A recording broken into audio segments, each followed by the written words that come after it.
بسم الله الرحمن الرحيم إنا نحن نزلنا الذكر وإنا له لحافظون. حضرات علماء کرام، ہمارے بزرگوں، نوجوان ساتھی، بغیر کسی تفسیر و تمہید کے کچھ ضروری باتیں آپ حضرات کے سامنے عرض کرنا ہے۔ اللہ کے پیغمبر ہمارے آقا حضرت محمد صلی اللہ علیہ وسلم کو اللہ تبارک و تعالی نے آخری پیغمبر بنا کر بھیجا، اور نبی پاک صلی اللہ علیہ وسلم کے بعد نبوت و رسالت کے سلسلے کو ختم کر دیا گیا۔ قیامت تک آنے والی انسانیت کے لیے راہ نجات نبی پاک صلی اللہ علیہ وسلم کی لائی ہوئی شریعت اور آپ کا لایا ہوا پیغام، اور آپ صلی اللہ علیہ وسلم کے ذریعے سے قرآن میں اعلان کرایا گیا، قُلْ يَا أَيُّهَا النَّاسُ إِنِّي رَسُولُ اللَّهِ إِلَيْكُمْ جَمِيعًا۔ اے اللہ کے نبی حضرت محمد صلی اللہ علیہ وسلم، آپ یہ اعلان فرما دیجئے، میں تم سب کا پیغمبر ہوں۔ عرب کا رہنے والا ہو، عجم کا رہنے والا ہو، ایشیا کا رہنے والا ہو، انڈونیشیا کا رہنے والا ہو، چین کا رہنے والا ہو، جاپان کا رہنے والا ہو، فرانس کا رہنے والا ہو، لیبیا کا رہنے والا ہو، اب سارے کے سارے لوگ اگر ہدایت کا راستہ چاہتے ہیں اور اللہ رب العزت کی معرفت کا راستہ چاہتے ہیں اور جنت کا راستہ چاہتے ہیں، تو وہ راستہ ہے حضرت محمد رسول اللہ صلی اللہ علیہ وسلم کا۔ یہودیت قابل رد ہے، نصرانیت قابل رد ہے، دنیا کے واقعات و مذاہب جو آسمانی کہے جاتے تھے وہ سارے کے سارے نبی پاک علیہ السلام کا تشریف لانے کے بعد منسوخ کر دیے گئے۔ حضور پاک علیہ السلام کو جو معجزات، جو کمالات، جو نشانیاں آپ صلی اللہ علیہ وسلم کی نبوت و رسالت پہ دلالت کرنے والی اللہ رب العزت نے عنایت فرمائی، علماء نے ہزاروں کی تعداد میں ان کو شمار کیا ہے۔ بعض علماء نے حضور پاک علیہ السلام کے معجزات و کمالات 3000 تک لکھے ہیں۔ کچھ تو عوام کے اندر مشہور ہے، معجزے شق القمر، حضور پاک علیہ السلام کے انگلی کے اشارے سے چاند میں ٹکڑے کا ہو جانا، اللہ کے نبی علیہ السلام کے لیے گوہ کا گواہی دینا، درخت کا گواہی دینا، یہ معجزات مشہور و معروف ہے، اور بہت سارے مشہور و معروف نہیں ہیں، لیکن ان سارے کے سارے معجزات نے جو نبی پاک علیہ السلام کو عطا فرمائے گئے، جن میں سے اکثر اللہ کے نبی علیہ السلام کے بعد رخصت ہو گئے۔ آپ علیہ السلام کے بعد چلے گئے وہ معجزات آپ کے ساتھ، لیکن قرآن ایک ایسا معجزہ ہے جو اللہ کے نبی صلی اللہ علیہ وسلم کے بعد بھی باقی ہے اور رہتی دنیا تک باقی رہے گا، اور دنیا کی کوئی باطل طاقت قرآن مقدس کو ختم نہیں کر سکتی۔ یہ اللہ رب العزت کا وعدہ ہے، جب تک آسمان باقی رہے گا، زمین باقی رہے گی، آفتاب چمکتا رہے گا، مہتاب دمکتا رہے گا، ستارے جھلملاتے رہیں گے، دریا بہتے رہیں گے، صحرا دہدہاتے رہیں گے، تب تک قرآن باقی رہے گا۔ اللہ رب العزت کا یہ وعدہ ہے، قرآن نے کہا لا یاتیہ الباطل من بین یدیہ ولا من خلفہ۔ باطل قرآن کے نہ تو سامنے سے آ سکتا ہے، نہ پیچھے سے آ سکتا ہے، نہ دائیں سے آ سکتا ہے، نہ بائیں سے آ سکتا ہے، لیکن دوستو قرآن صرف الفاظ کا نام نہیں ہے۔ قرآن صرف الفاظ کا نام نہیں ہے۔ کتابوں میں لکھا علماء نے اسم للنطق والمعنی جميعا، قرآن الفاظ اور معنی دونوں کا نام ہے۔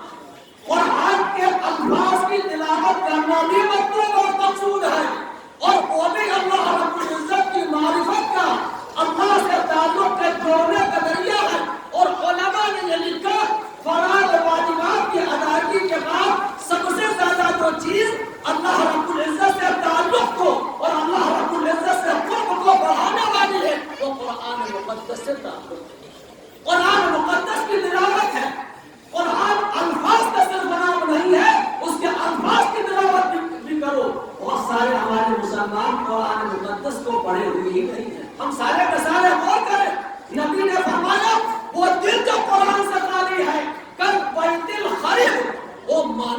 ویران گھر کے ہیں. جیسے ویران گھر میں شیاطین کے اثرات ہو جاتے ہیں، عصیب کا خلق ہو جاتا ہے. جو مسلمان قرآن کریم پڑھا ہوا نہیں ہے، کب شیطان اس کو گمراہ کر دے کچھ پتہ نہیں ہے. لہذا قرآن کو پڑھنے کی باقاعدہ عادت بناؤ. اپنے بچوں کو قرآن پڑھاؤ. عمروں کا طبقہ، اہل سربت کا طبقہ قرآن کریم بہت کم پڑھا ہوا ہے، اور اگر پڑھا ہوا بھی ہے صرف نادرا پڑھا ہوا ہے. اہل سربت کے بچے اور بیٹے اور ان کی بیٹیاں حفظ قرآن کے اندر بہت کم نظر آتی ہے. یہ امت کے لیے انتہائی محرومی کی چیز ہے. سارے کے سارے اللہ کے محتاج ہیں، اللہ رب العزت سے تعلق کے جوڑنے کے محتاج ہے. اور قرآن اللہ کا وہ کلام ہے جو اللہ رب العزت کی ذات سے نکلا ہوا ہے. اور جو لوگ قرآن کریم پڑھے ہوئے ہیں وہ کتنا تلاوت کرتے ہیں سارے کے سارے روز پڑھے. اور جو لوگ تلاوت بھی کرتے ہیں وہ تلاوت کرنے کے بعد معنی قرآن کو کتنا سمجھتے ہیں. ہم سارے کے سارے غور کریں، ہماری پوری زندگی گزر جاتی ہے، ہم نماز پڑھتے رہتے ہیں، لیکن علم ترا سے لے کے سورہ ناس تک کی جو 10 صورتیں ہیں ان 10 صورتوں میں سے ایک صورت کا ترجمہ بھی ہم کو یاد نہیں ہے. آپ نے قرآن کو صرف برکت کی کتاب جان لیا، قرآن خوانی کی کتاب جان لیا. دوستو ایسا نہیں ہے. قرآن اللہ کا پیغام ہے، اللہ کے بندوں کے نام. وہ دستور حیات ہے، وہ منشور حیات ہے، وہ کتاب زندگی ہے، وہ پیغام الہی ہے. حلال کیا ہے، حرام کیا ہے، جائز کیا ہے، ناجائز کیا ہے، صحیح کیا ہے، غلط کیا ہے، باپ کا حق بیٹے کے اوپر کیا ہے، بیٹے کا حق باپ کے اوپر کیا ہے، بیوی کا حق شوہر کے اوپر کیا ہے، شوہر کا حق بیوی کے اوپر کیا ہے، پڑوسی کا حق پڑوسی کے اوپر کیا ہے، عوام کا حق علماء کے اوپر کیا ہے، علماء کا حق عوام کے اوپر کیا ہے. سارا کا سارا قرآن کے اندر لکھا ہوا ہے. آج ہم قرآن سے انتہائی دور ہیں، لیکن خود پیر مغا ہاتھ میں مینا آیا، لیکن خود پیر مغا ہاتھ میں مینا آیا.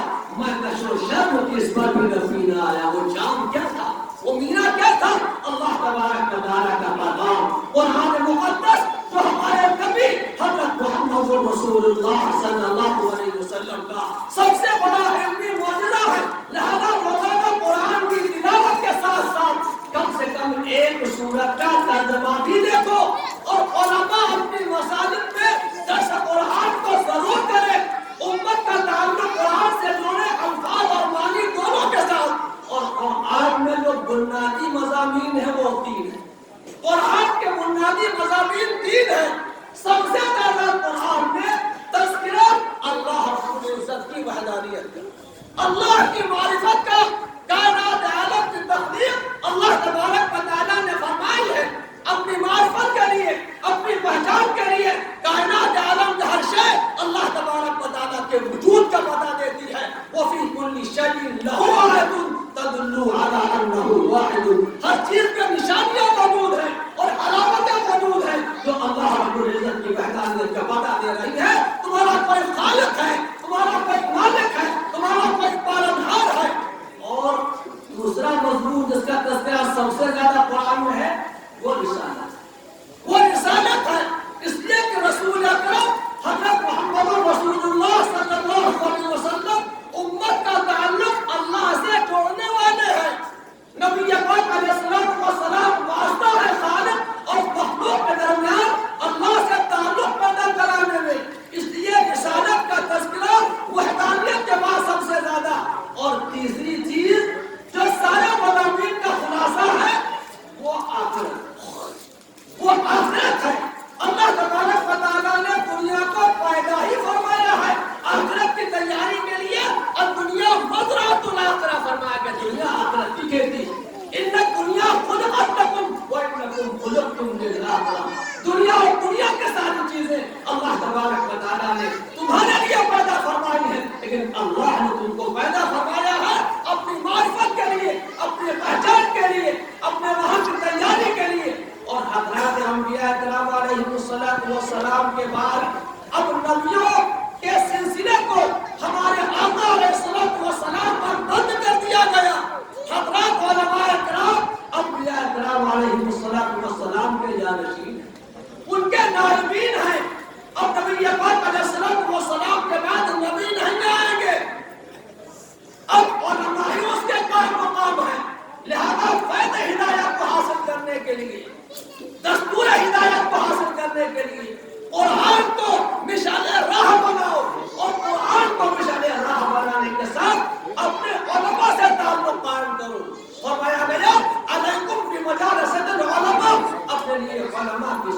کو لازم کر دو. اور علماء سے تعلق خالی مسافہ کر لینا نہیں. حضرت تشریف لے آئے اب خالی پانی بہا لیں, اب خالی مسافہ کر لیں نہیں. کیا حضور پاک علیہ الصلوۃ والسلام سے صحابہ نے فیض صرف مسافے سے حاصل کیا ہے؟ نہیں. حضور پاک علیہ الصلوۃ والسلام کی مجلس میں باقاعدہ حاضر ہو کے حضور پاک علیہ الصلوۃ والسلام کے ارشادات, آپ علیہ الصلوۃ والسلام کے فرمودات, آپ علیہ الصلوۃ والسلام نے کیا فرمایا زندگی کے بارے میں, گھر کے بارے میں, بازار کے بارے میں, معاشرت کے بارے میں, تجارت کے بارے میں, کاروبار کے بارے میں, اخوت کے بارے میں کیا فرمایا اللہ کے نبی علیہ الصلوۃ والسلام نے. ان ارشادات کو علماء سے حاصل کرو. آج یہ ہماری بہت بڑی غلطی ہے. ہمارے عوام صرف علماء سے مسافہ کرتے ہیں اور حضرت دعا کی درخواست ہے. حضرت صرف اس کے لیے نہیں ہے, ان کے ارشادات, ان کے فرمودات جو قرآن اور سنت کے مطابق کو بتلاتے ہیں ان کو اپنی زندگیوں میں داخل کرو اور اللہ رب العزت کا تقرب, اللہ رب العزت کا تقرب حاصل کرو اور اللہ کا قرب حاصل کرو. ان علماء کی حاضری اس لیے ہوتی ہے. حضرت والا مفتی احمد اللہ صاحب دامت برکاتہم سے میری ملاقات یہ پہلی ملاقات ہے. حضرت کے والد محترم مفتی عبداللہ صاحب رحمۃ اللہ علیہ, اللہ ان کے قبر کو نور سے بھر دے, حضرت تشریف لاتے تھے اور انتہائی ماشاءاللہ اتنے بااخلاق آدمی تھے کہ لوگ بہت جڑتے تھے. اور اللہ رب العزت نے ان کی باتوں سے علاقے کو کافی فیض پہنچایا.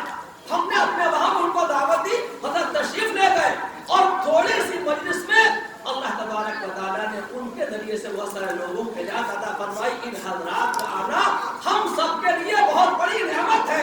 لہذا اس نعمت کو نعمت سمجھ کے حضرت کے فرمودات, حضرت کے ارشادات, ان کی باتوں کو اپنے گرا سے باندھیں اور اپنی زندگی میں داخل کرنے کی کوشش کریں. اللہ تبارک و تعالیٰ ہم سب کو ان باتوں پہ عمل کرنے کی توفیق عطا فرمائے.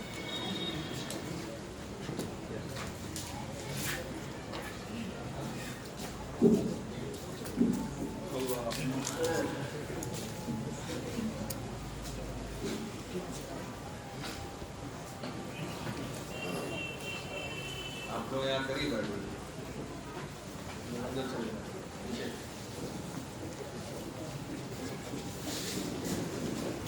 بڑے لوگ آگے آ جائیں. کرسی آگے, کرسی آگے بڑھا.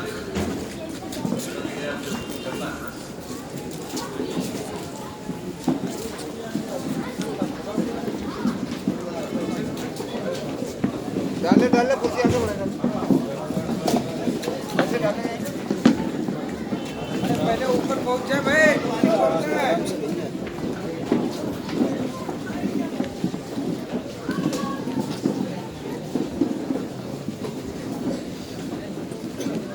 آ جاؤ ادھر سے, آ جاؤ, یہ سیڑھی بنی ادھر سے چلے آ جاؤ.